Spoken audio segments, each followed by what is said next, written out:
The air in Terminal 4 was thick with the scent of jet fuel and expensive cologne, but for Marco Valenti, the world had just come to a violent, screeching halt. Known in the underworld as the Black Harbor, the man from whose grip no one ever escapes. He stood frozen in the center of the moving crowd. His leather suitcase lay splayed open at his feet, its contents forgotten. For the first time in his life, the man who moved the world's darkest chess pieces was paralyzed. He wasn't staring at a rival's gun or a federal badge. He was staring at a woman in a faded blouse who had been dead for 3 years, and the child in her arms who possessed his own unmistakable, silver-piercing eyes. Zoe Richardson didn't look like a threat to a mafia empire. She looked like a ghost trying to vanish into the fluorescent lights, her knuckles white as she crushed her son to her chest. To the world, she was just another struggling mother in a crowded airport. To Marco, she was the greatest betrayal of his life. But as the airport security closed in and Marco's shadows emerged from the terminal corners, the power dynamic shifted. The Black Harbor had found his lost treasure, but he didn't realize that by capturing her, he was walking into a trap set by his own blood. Zoe held the secret that could dismantle his legacy, and a child whose life now depended on the very monster she had spent 3 years outrunning. The fluorescent hum of the roadside diner had become the soundtrack to Zoe's life, a buzzing reminder of the stagnant safety she had fought so hard to maintain. For 3 years, she was no longer Zoe Richardson. She was Elena, a woman who smelled of cheap coffee and dish soap, whose world was measured in the distance between the kitchen pass and table 4. In the sleepy town of Oakhaven, she was a ghost among the living, and that was exactly how she needed to stay. Every shift was a calculated performance. She kept her head down, her movements efficient but unremarkable, always positioned so her back was never to the door. While other waitresses complained about the monotony, Zoe cherished it. Monotony meant no surprises. Monotony meant that her son, Leo, was safe in the small, drafty apartment 2 blocks away, sleeping under the watchful eye of a neighbor who didn't ask questions. But shadows have a way of lengthening when the sun goes down. It happened on a Tuesday, a night so ordinary it should have been invisible. The diner was nearly empty, the air thick with the scent of rain and fried onions. Zoe was wiping down the counter when the bell above the door chimed, a sharp, silver sound that usually signaled a weary trucker or a local regular. But the man who walked in didn't belong to Oakhaven. He wore a charcoal suit that cost more than the diner's entire inventory, and his eyes didn't look at the menu. They scanned the room with the clinical precision of a predator. Zoe's breath hitched, a cold needle of ice piercing her chest. She didn't recognize the man, but she recognized the aura. He carried the scent of the Black Harbor, the cold, metallic tang of Marco Valenti's world. She retreated into the kitchen, her heart hammering against her ribs like a trapped bird. Through the circular window of the swinging door, she watched him. He wasn't eating. He was talking into a burner phone, his gaze settling on the employee photo board near the restrooms. Zoe felt the walls closing in. She had spent 1,000 nights imagining the moment the shadow would find her, but she hadn't realized how fragile her sanctuary truly was. That night, as she hurried home through the rain, she felt the eyes on her back. When she burst into her apartment and saw Leo, his chest rising and falling in the perfect, rhythmic innocence of sleep, the reality hit her with the force of a tidal wave. She could change her name. She could scrub the scent of expensive perfume from her skin, and she could hide in the darkest corners of the country, but she could never outrun the Valenti blood flowing through her son's veins. The man in the diner hadn't seen her yet, but the perimeter was shrinking. Oakhaven was no longer a refuge. It was a cage. As she began to shove Leo's meager belongings into a backpack, her hands shaking, she realized the terrifying truth. The Black Harbor wasn't just a place she had left behind. It was a storm that would eventually consume everything in its path. She couldn't run forever. She needed a new plan, a bigger crowd, and a way to disappear into the one place a predator would never look, the bright, chaotic light of an international terminal. The tires of the heavy black SUV crunched over the pristine gravel of the Valenti estate, a sound that felt like bone breaking to Zoe. As the massive iron gates swung shut behind them, she felt the finality of it. This wasn't just a house. It was a fortress of glass and limestone perched on the edge of the harbor, a place where the world's laws stopped at the tree line.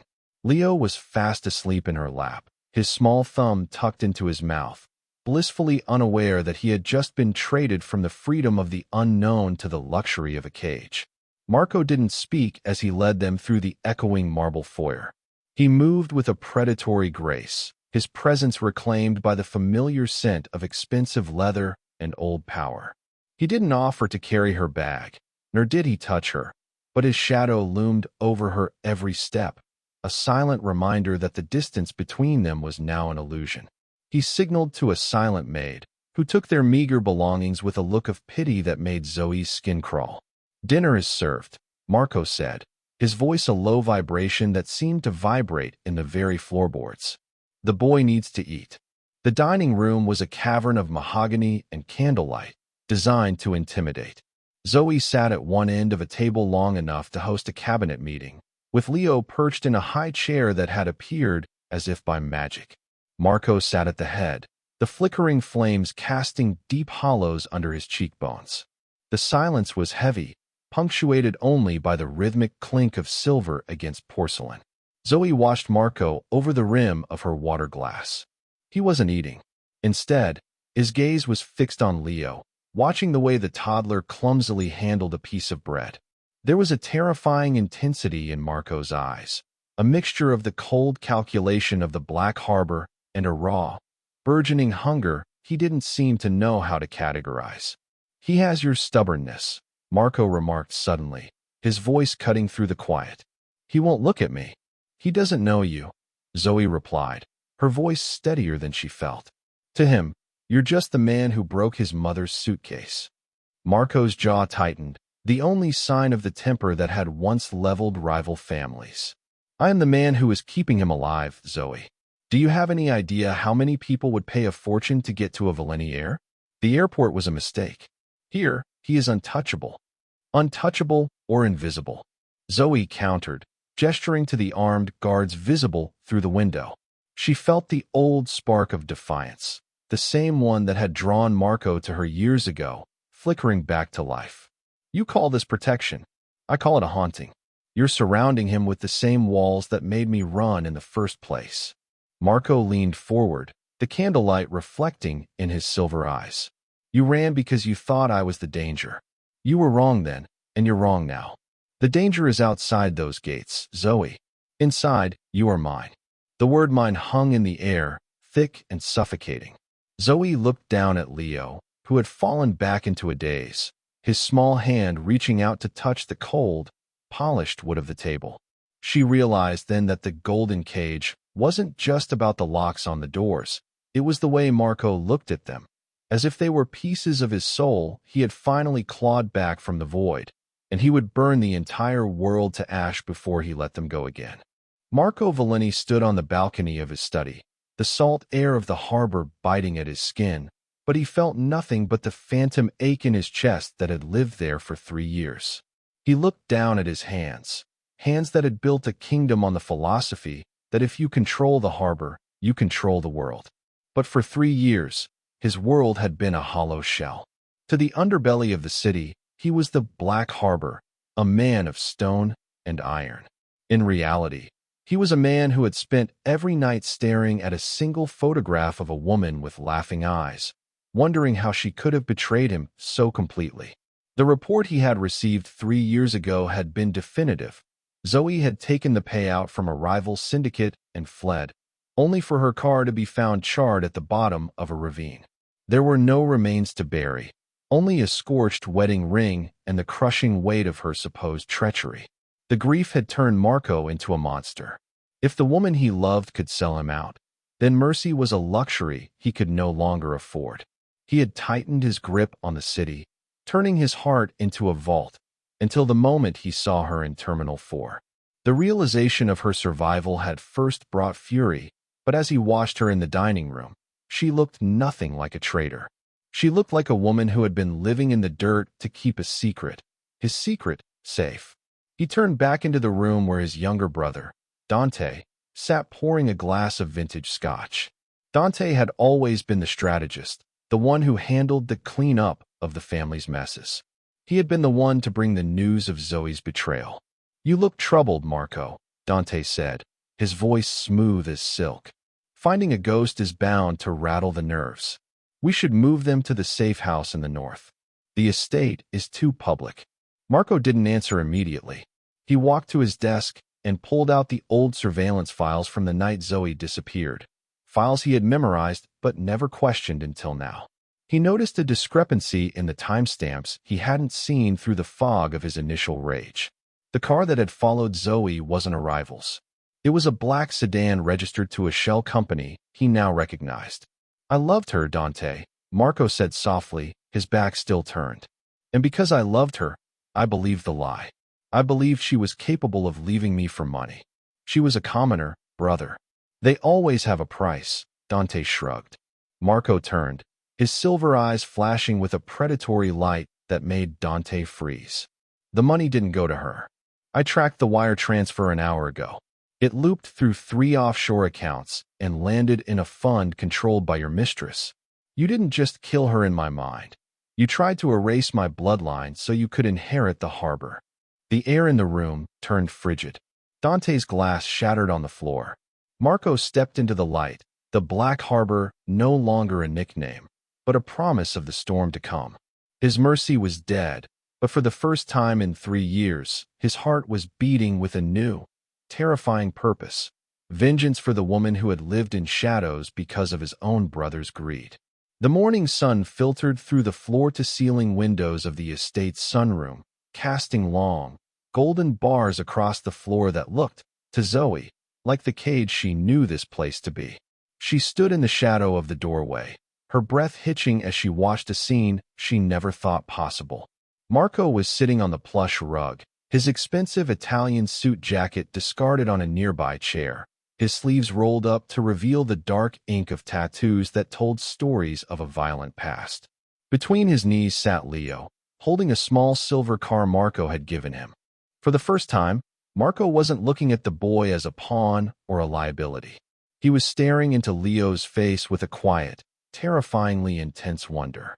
Leo looked up, squinting against the light, and the resemblance was haunting. It wasn't just the eyes, those piercing, silver-gray mirrors of the Valenti soul. It was the set of the jaw and the way the boy tilted his head in thought. Marco reached out, his large, scarred hand hovering hesitantly before gently smoothing back Leo's hair.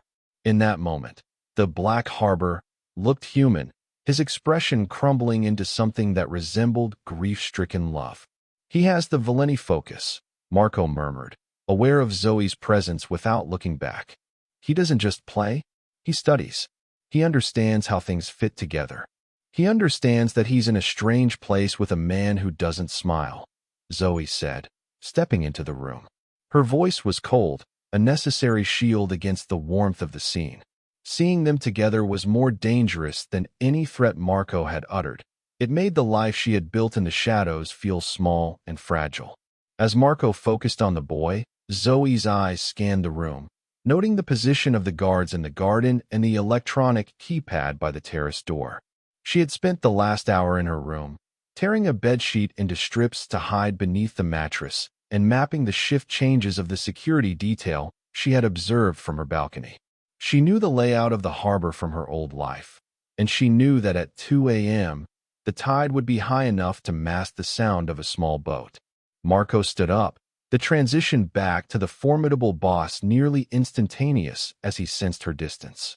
"You're thinking of running again," he stated, his voice dropping to a low, dangerous frequency. "I can see it in the way you're measuring the distance to the door. But look at him, Zoe. He is happy here. He is safe. He is a prisoner who doesn't know he's behind bars yet," she snapped, crossing the room to scoop Leo into her arms. The boy whimpered at the sudden movement, clinging to her neck. Zoe felt a pang of guilt, but she pushed it down.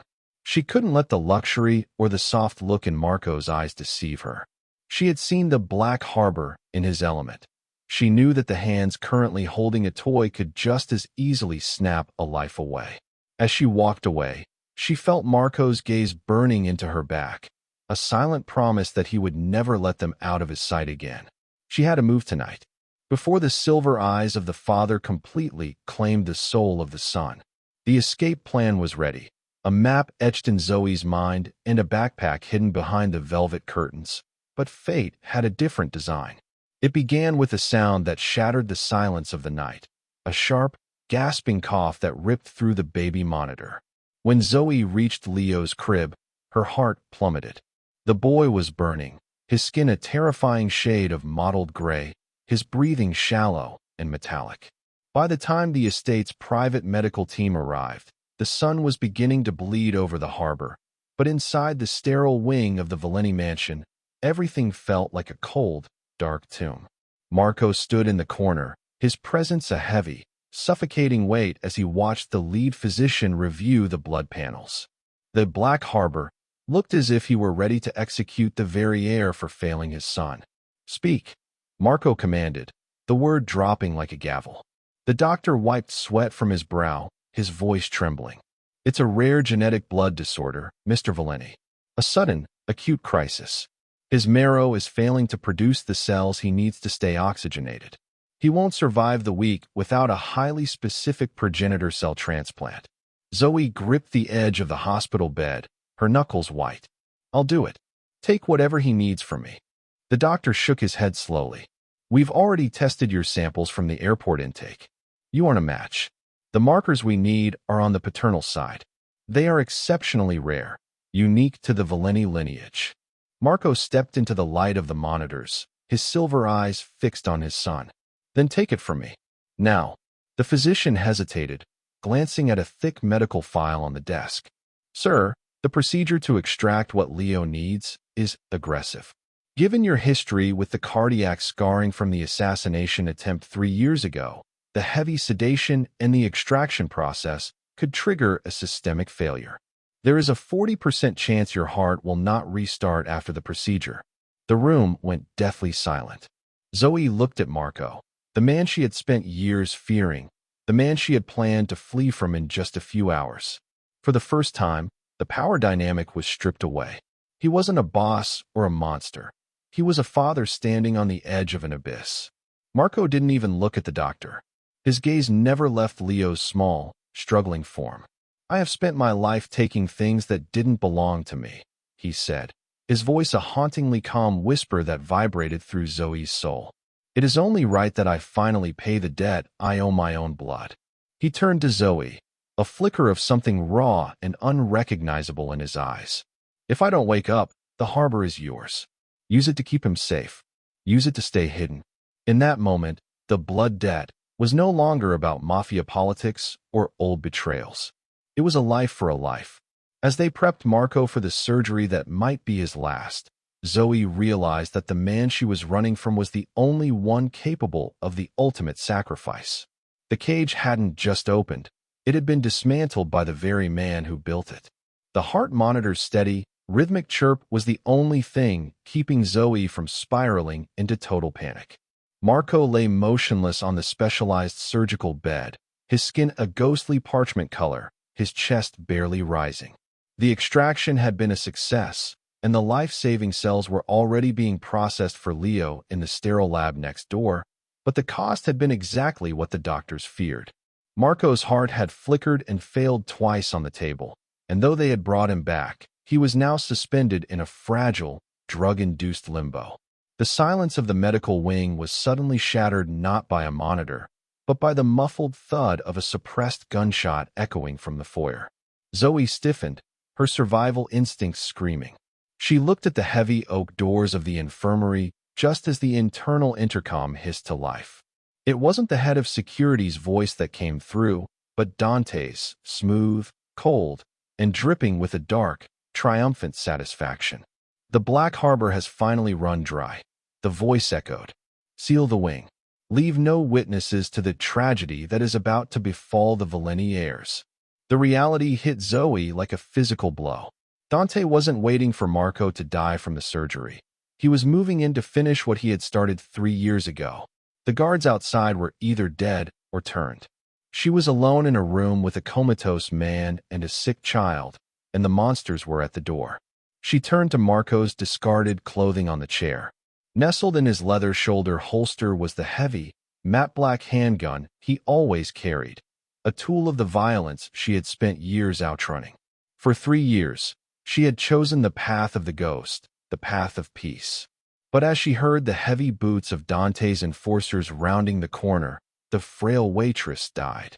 Zoe reached out, her fingers closing around the cold steel of the grip. It was heavier than she expected, a literal weight of the life she had tried to deny. She checked the magazine with a trembling hand, then stood in front of the door, shielding both the man who had sacrificed his life for their son and the son who was still fighting to breathe. "You aren't taking them," she whispered into the empty room, her voice hardening into something sharp and unbreakable. The handle of the infirmary door turned. Zoe didn't flinch. She planted her feet, raised the weapon with both hands, and aimed at the center of the frosted glass. When the door burst open and Dante's lead hitman stepped through, he didn't find a cowering victim. He found a mother who had become the very storm the Valenti family feared. The first shot she fired didn't just break the silence. It signaled the end of her flight. She was no longer running from the Black Harbor. She was the one guarding it. The gun smoke lingered in the sterile air like a bitter ghost, a harsh contrast to the antiseptic scent of the recovery room. Dante's men had retreated into the hallway, momentarily stunned by the ferocity of the woman they had dismissed as a victim. Zoe stood her ground, her back pressed against the doorframe, her eyes darting between the monitors and the shadows. Beneath her ribs, her heart felt like it was hammering against iron, but her hands, once shaking, were now unervingly steady. From the bed, a low, ragged groan broke through the silence. Marco's eyes drifted open, silver and clouded with the haze of anesthesia, but they sharpened the moment they landed on Zoe and the weapon in her hand. "Zoe," he rasped, his voice a ghost of its former power. "Don't move, Marco," she commanded, not turning her head. "Dante is outside. He's coming for Leo. He's coming for all of us." Marco struggled to sit up, the movement tearing at his surgical incisions, but he forced himself upright through sheer, brutal willpower. He looked at the blood on the floor from the man Zoe had just repelled, then back at her. I never sent them, Zoe," he whispered, the realization of the last 3 years finally crashing down on him in the dim light. "The night you left, I was told you had taken the money. I was told you wanted to disappear because you hated the life I gave you." Zoe felt a cold shiver trace her spine. "The money? Marco, I left because I received a recording of you. You were talking to your captains. You said the baby was a weakness. You said I was a liability that needed to be liquidated before the birth." Marco's face contorted in a mask of agony and fury.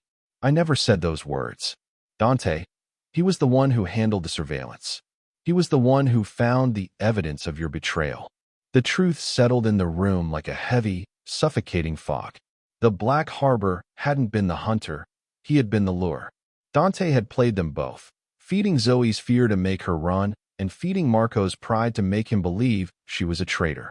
Every year of poverty, every night Zoe had spent shivering in cold apartments, every ounce of grief Marco had poured into his violent expansion, it had all been a play scripted by the man currently trying to break down the door. "He wanted the Valenti name to die with me," Marco said, his voice regaining its metallic edge as he reached out, taking the spare magazine from the nightstand. "He knew I would never love another. He knew that if you were gone, the empire would eventually fall into his hands."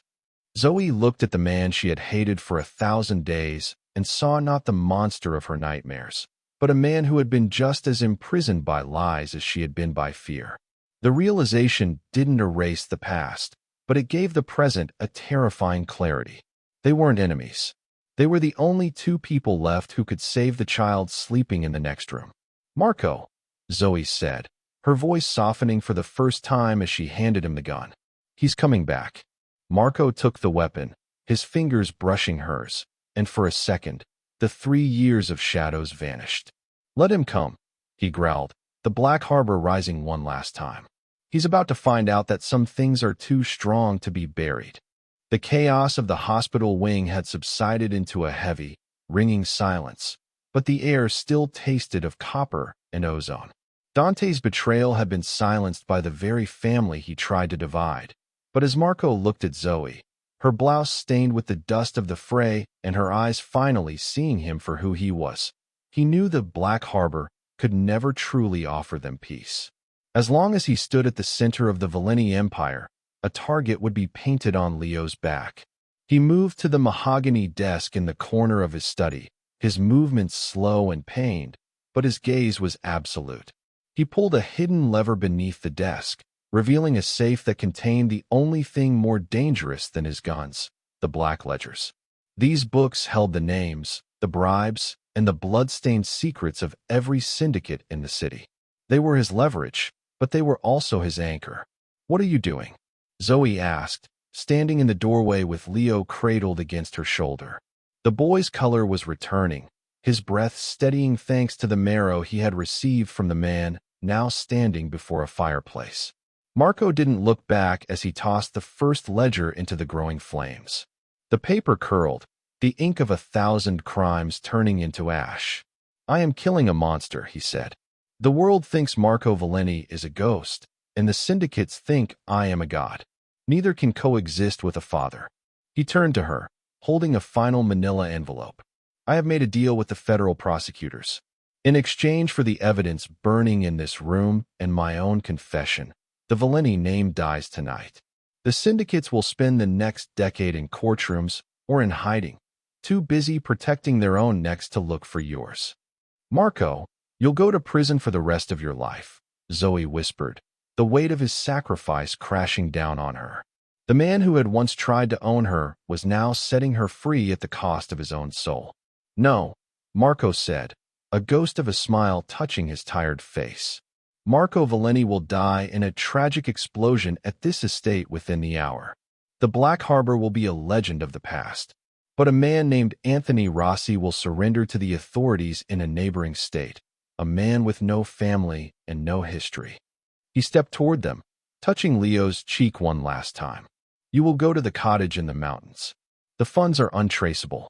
You won't have to run anymore, Zoe, because the man you were running from no longer exists." As the sirens began to wail in the distance, the sound of the world coming to collect its dead, Marco watched them leave through the servants' passage. He stood alone in the center of his burning legacy, the heat of the fire a penance he accepted gladly. He had spent his life building a harbor that trapped everything it touched, but in his final act, he had finally learned that the only way to keep the people he loved was to let them go into the light. The seasons had turned 4 times since the night the sky over the harbor glowed orange with the death of a legacy. In a small coastal town 3,000 miles away, the air didn't smell of salt and gunpowder, but of pine needles and damp earth. Zoe sat on the porch of a modest timber-framed house, a cup of tea warming her palms as she watched the morning mist lift from the valley below. For the first time in her adult life, the weight in her chest wasn't fear, it was peace. Leo was no longer the frail infant wrapped in a blue blanket. He was a vibrant toddler, his laughter echoing through the trees as he chased a golden retriever across the grass. He still had the silver eyes of a Valenti, but they were no longer sharp with the survival instincts of a hunted hare. They were bright with the uncomplicated joy of a child who knew only safety. He didn't live in a fortress of glass and limestone, but in a home where the doors stayed unlocked during the day and the only guards were the towering redwoods. A gravel crunch signaled a visitor, and for the first time, Zoe didn't reach for a weapon. She didn't even stand. She simply smiled. A man walked up the path, his stride steady but lacking the predatory edge of the Black Harbor. He was dressed in a simple flannel shirt and jeans, his dark hair tinged with a new touch of gray at the temples. To the world, Anthony Rossi had served a short, high-profile sentence for white-collar cooperation before vanishing into a witness protection program that didn't officially exist. But to the woman on the porch, he was simply the man who had burned down his world to save theirs. Marco sat on the steps at Zoe's feet, looking out at the boy. The transformation was complete. The hands that had once signed death warrants now spent their days working in a local carpentry shop, shaping wood instead of lives. He had traded an empire for a quiet life, and by the look in his eyes as he watched Leo, it was the best bargain he had ever made. "He's starting to ask about the stars," Marco said softly, his voice clear and untroubled. "I told him we'd build a telescope this weekend." Zoe reached down, her fingers intertwining with his. There was no longer a debt between them, no shadows of betrayal or golden cages. They were two survivors who had found a way to bridge the gap between a violent past and a silent future. The Valenti name was a footnote in a closed ledger, but the Valenti blood was thriving in the light. As the sun climbed higher, illuminating the valley in a brilliant, golden hue, Zoe realized that her miracle hadn't just been surviving the airport or the surgery. It was the realization that even the darkest harbor can eventually find the dawn. They were no longer running. They were home. And in the quiet of the mountains, they finally understood that the strongest empire wasn't built on blood, but on the courage to let it go.